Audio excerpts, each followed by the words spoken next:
Hello friends, आपका स्वागत है मेरे चैनल पे।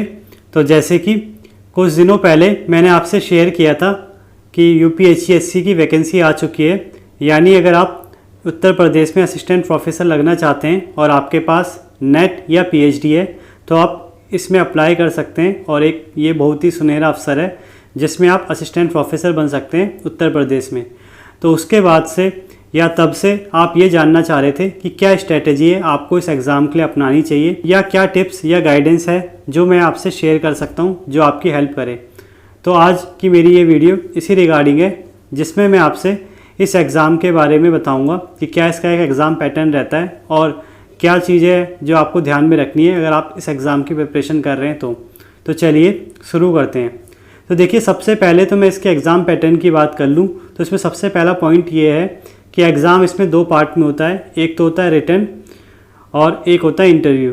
जब आप रिटन क्वालिफाई कर लेते हैं तब जाके आपको इंटरव्यू के लिए कॉल आती है और उसके बाद जब आप इंटरव्यू भी क्वालिफाई कर लेते हैं तब जाके आपकी पोस्ट लग जाती है। पर हाँ, ये चीज़ है कि रिटन प्लस इंटरव्यू के टोटल मार्क्स काउंट होते हैं और जो टोटल मार्क्स होते हैं इसमें 230 मार्क्स का आपका पूरा एग्ज़ाम बैठता है, जिसमें 30 मार्क्स आपके इंटरव्यू के होते हैं और 200 मार्क्स आपके रिटर्न के होते हैं। तो अब मैं आपको रिटर्न का पैटर्न बता दूं तो रिटर्न में आपके 100 क्वेश्चन होते हैं जिसमें पर क्वेश्चन 2 मार्क्स का होता है, इसीलिए 200 मार्क्स का आपका पेपर बनता है जिसमें कोई भी नेगेटिव मार्किंग नहीं होती। और रिटर्न में भी ये खास बात होती है कि 70 क्वेश्चन आपके सब्जेक्ट से रिलेटेड होते हैं और 30 क्वेश्चन आपके जीएस या जीके से रिलेटेड होते हैं।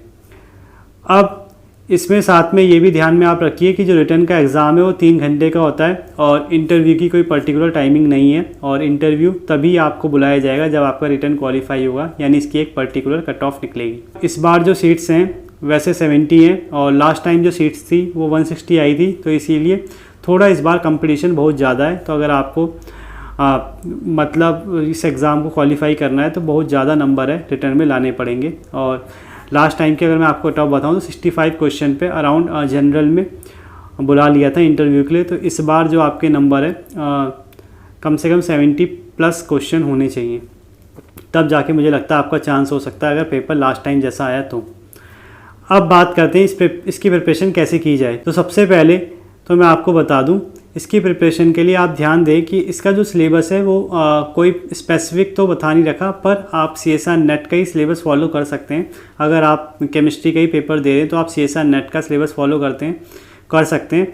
पर सेकंड में आपको ये बता दूं, इसका जो पेपर है वो काफ़ी हल्का होता है as comparison to CSR net के। और कई टॉपिक्स ऐसे भी हैं जो इसके पेपर में नहीं पूछे जाते और CSR नेट में पूछे जाते हैं।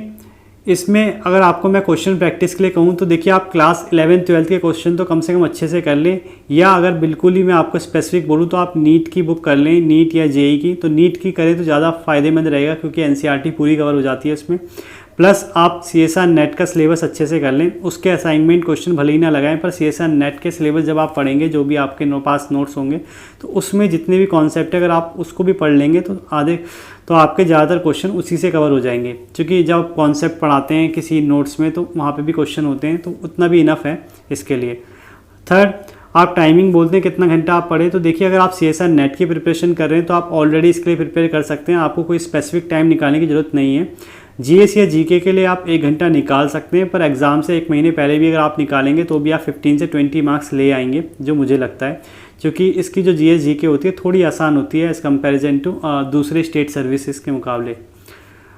फोर्थ पॉइंट है, देखिए मैं आपको कहूँगा केमिस्ट्री में आपको फोकस जो करना है वो करना है कि आपके जो क्वेश्चंस हैं वो आपको बेसिक्स लेवल्स में आने चाहिए, यानी जो क्लास 11-12 में पूछे जाते हैं या नीट में पूछे जाते हैं वो आपको अच्छे से आने चाहिए, क्योंकि एनसीईआरटी को बहुत ज़्यादा कवर किया जाता है ऐसे पेपरों में।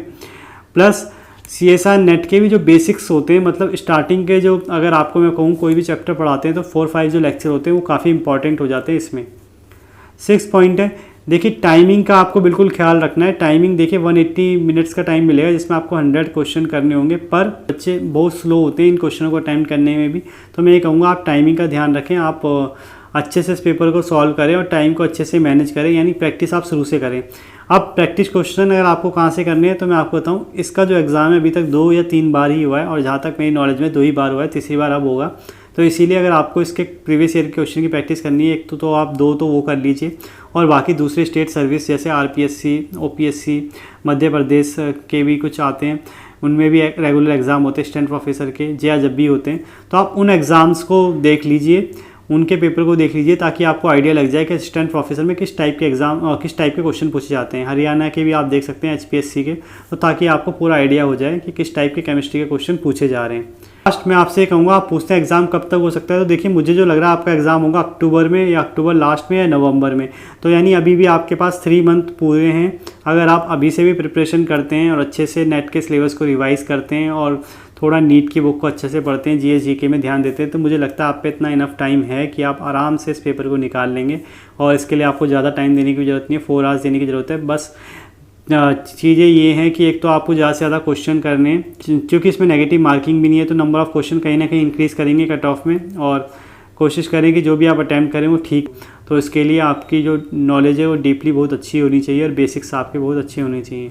तो आई होप अब आपको एक थोड़ा सा प्लान और स्ट्रेटेजी समझने आ गई होगी, या जो भी इस एग्ज़ाम के रिगार्डिंग आपको एक बेसिक आइडिया चाहिए था वो पता लग गया होगा।